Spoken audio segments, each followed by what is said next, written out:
Okay, आज जो हम टॉपिक बिजनेस स्टडीज़ के लिए लेंगे वो हमारा रहेगा लीडरशिप, लीडरशिप के फीचर्स और लीडरशिप के स्टाइल्स। हमने डायरेक्टिंग के एलिमेंट्स देखे थे। हमने डायरेक्टिंग के एलिमेंट्स में 4 एलिमेंट्स देखे थे। जब हमने directing as one of the function of management पढ़ा था तो उसमें हमने 4 एलिमेंट देखे थे डायरेक्टिंग के। पहला एलिमेंट था कम्युनिकेशन, दूसरा एलिमेंट था सुपरविजन, तीसरा एलिमेंट था मोटिवेशन और चौथा एलिमेंट होता है लीडरशिप। और लीडरशिप मैंने आपको बताया था कि ये एक तरीके की एबिलिटी होती है एक इंडिविजुअल की टू इन्फ्लुएंस अदर पीपल। अगर आप किसी और को इन्फ्लुएंस कर सकते हैं, आप उससे वो काम करवा सकते हैं जो आप करवाना चाहते हैं, वो आपको एक एग्जाम्पल के तौर पे लेता है, तो it means you are a leader for them. So leadership is the process of influencing people so that they strive willingly towards the achievement of group goals। अगर आप किसी से अपना कहा उन अनुसार काम करवा सकते हैं तो it means you have got the quality of leadership. Now see what are the features of leaders. First is the leadership, one of the element is continuous process। आपको all time अपनी abilities, अपना influence carry करना पड़ेगा ताकि जो लोग आपके under काम करते हैं they should work as per your direction। So leadership is to be continuously undertaken, means you have to continuously influence people working under you। Clear?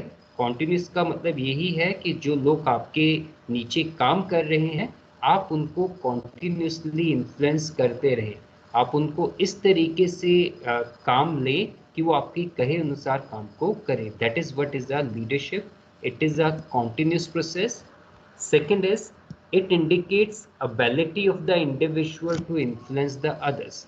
ये एक आपकी क्षमताएं हैं जिन क्षमताओं के तहत आप लोगों को अपने अनुसार मोल्ड कर पाते हैं या उनसे वो काम करवा पाते हैं जो आप करवाना चाहते हैं। Next feature is it tries to bring change in the behavior of others। If you are really been a good leader, तो automatically you will able to make change in the behavior of people who are been following you, who are been under you। अगर आप में influencing power रहेगी, लोगों को आप अगर प्रभावित कर सकते हैं तो आप उनके व्यवहार को भी जरूर प्रभावित करेंगे, उनके व्यवहार में भी एक बदलाव आप जरूर करवा पाएंगे। That is a symbol of being a good leader. Next is it is exercise to achieve common goals. हम लीडरशिप या लोगों को इन्फ्लुएंस, लोगों को हम इसलिए इन्फ्लुएंस करते हैं ताकि हम एक ऑर्गेनाइजेशन के गोल्स को अचीव कर सकें। तो leadership also aimed at achievement of organizational goals। Last but not the least, the feature of the leadership is it indicates interpersonal relationship between leader and followers। ये एक तरीके की पारस्परिक जो संबंध होता है एक लीडर का और उसके जो फॉलोवर्स का है उसको भी शो करता है। अगर फॉलोवर्स आपको फॉलो करते हैं it means you have got a good leadership quality, और अगर ऐसा नहीं होता है it means you are been lacking in your leadership. So the relationship between leader and follower is a indicator of your interpersonal relationship. जितने आपके संबंध अच्छे रहेंगे अपने सबॉर्डिनेट से उतना ही यू कैन बिलीव इट कि you are doing the leadership at the expected levels। Clear? So that is what is the meaning of leadership and its features। Now moving on to कि leadership के बहुत से styles होते हैं। leadership के 3 styles होते हैं। पहला स्टाइल आपकी स्क्रीन पे दिख रहा है, that is autocratic leadership और authoritarian leadership। autocratic leadership और अथॉरियन रिलेशनशिप और leadership Second one is a democratic or participative leadership. And third one is the laissez-faire और फ्री लेन लीडरशिप. तो तीन तरीके के लीडरशिप स्टाइल्स होते हैं. पहला होता है ऑटोक्रेटिक, जिसको हम अथॉरिटेरियन लीडरशिप भी कहते हैं. दूसरा होता है डेमोक्रेटिक, जिसको हम पार्टिसिपेटिव भी कहते हैं. और तीसरा होता है लेज़र-फेयर या फ्री लेन लीडरशिप. तो ये तीन लीडरशिप स्टाइल्स हैं. पहला देखिए ऑटोक्रेटिक. ऑटोक्रेटिक का मतलब होता है तानाशाही. मीन्स हम जो कह रहे हैं उसी को आपको फॉलो करना है. आपके यहाँ पे किसी की कोई भी सजेशन, किसी का कोई भी सुझाव, किसी का कोई भी आइडिया आपके लिए कोई मायने नहीं रखता है. आप अपने तरफ से जो करते हैं that you make it to be a final one and you want other to follow as is it. It is a sort of dictatorship. तो जहाँ पे भी आपको डिक्टेटरशिप जैसी लीडरशिप मिलती है उसको हम ऑटोक्रेटिक लीडरशिप कहते हैं. It is more of authoritative, इसलिए हम इसको अथॉरिटेरियन लीडरशिप भी कहते हैं. जैसे कि आपने नेपोलियंस को देखा, जैसे कि आपने हिटलर को देखा, जो वो कहते थे वही एक लोहे की लकीर है, उसको कोई मिटा नहीं सकता है. तो autocratic leadership style is one in which leader gives order and insist they are obeyed. केवल ऑर्डर देना है और दूसरे को उस पर कुछ कहना नहीं है, केवल काम करना है. He does not give subordinate any freedom to influence his decisions. Subordinate के पास कोई भी पावर नहीं होती है, कोई भी फ्रीडम नहीं होती है कि वो उसमें किसी तरीके का हस्तक्षेप कर सके.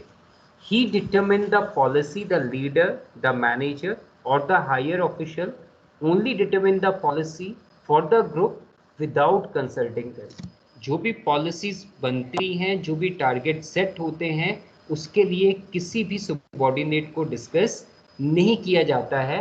He does not give information about future plans but simply tells that the group what immediate step they must take. यहाँ पे केवल बताया जाता है कि आपको क्या करना है, आपके साथ किसी तरीके की कोई चर्चा नहीं की जाती है. सबऑर्डिनेट्स के साथ किसी तरीके का कोई डिस्कशन नहीं होता है. इसीलिए हम इसको वन वे कम्युनिकेशन भी कहते हैं, वन वे ट्रैफिक भी कहते हैं. And leader of this kind is of dogmatic. हम डॉगमेटिक लीडर कहते हैं इसको, जिसका मतलब होता है who does not wish to be contradicted, जो कभी नहीं चाहता है कि मैंने जो कह दिया उसको कोई कॉन्ट्राडिक्ट करे. क्लियर. और most of in this sort of leadership you will find it कि जो भी काम लेने का तरीका होता है it is less of reward shot and more of an punishment shot. His following is based on the assumption that reward or punishment both can be given depending upon the result. It is bossing people around and that's why it is also called boss centered leadership. तो जहाँ पे भी आपको dictatorship मिलती है, one way traffic मिलती है, लोग किसी को कंसल्ट नहीं करते हैं, officials at the higher in the hierarchy, that sort of leadership in any of the organization is being termed as autocratic leadership. इसके दो फायदे जरूर रहते हैं. एक, डिसीजन मेकिंग क्विक होती है क्योंकि आपको किसी को कंसल्ट नहीं करना है. दूसरा, ये एक डिक्टेटरशिप है तो आपका बहुत ज़्यादा इन्फ्लुएंस रहता है, प्रोडक्टिविटी बढ़ती है, लेकिन थ्रेटनिंग सिचुएशन के अंतर्गत. तो that is the first types of leadership style, that is अ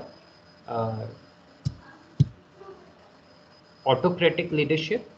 ठीक है, जिसको हम बॉस सेंटर्ड लीडरशिप भी कहते हैं. Second one is the democratic और पार्टिसिपेटिव लीडरशिप.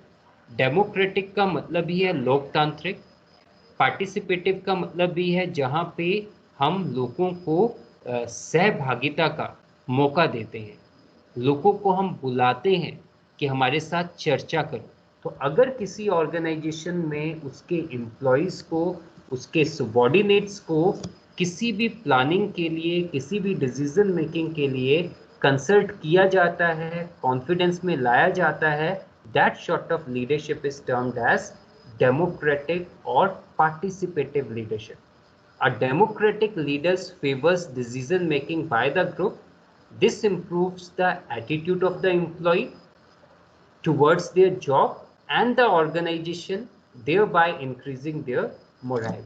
इस तरीके की लीडरशिप स्टाइल से एक एम्प्लॉइज मोटिवेटेड रहते हैं, उनको लगता है कि ऑर्गेनाइजेशन उनकी है और वो ऑर्गेनाइजेशन के हैं, और इस तरीके की लीडरशिप के कारण प्रोडक्टिविटी भी बढ़ती है और परफॉर्मेंस भी इंप्रूव होती है।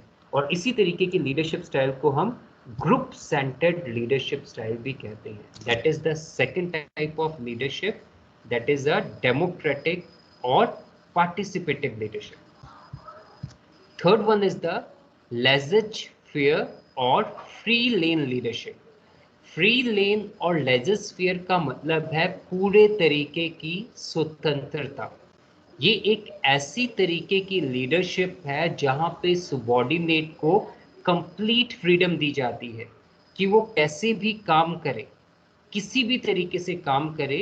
The only purpose is the work is to be accomplished and the organisational goal is to be achieve.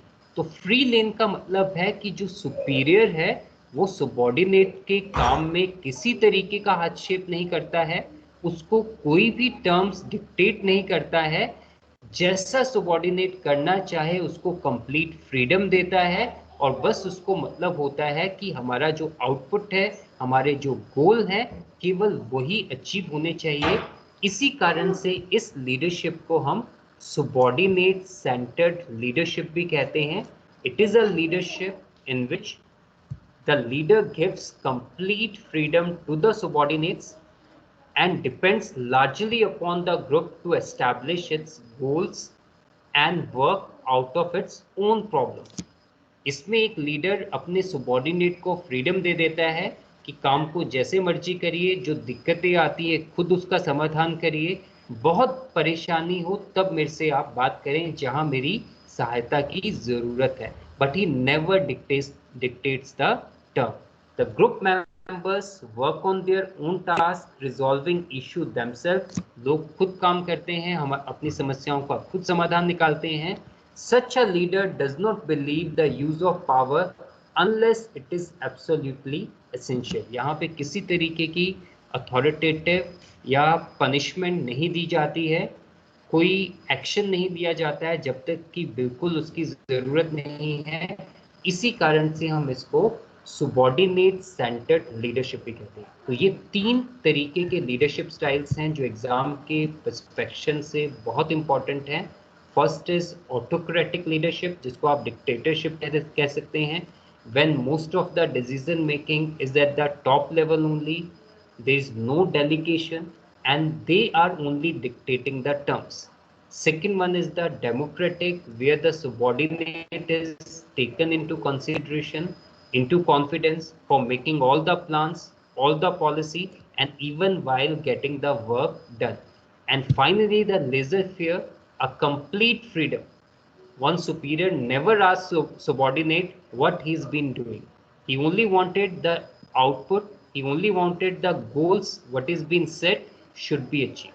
So this is all about the leadership, meaning, features and various styles. Thank you very much.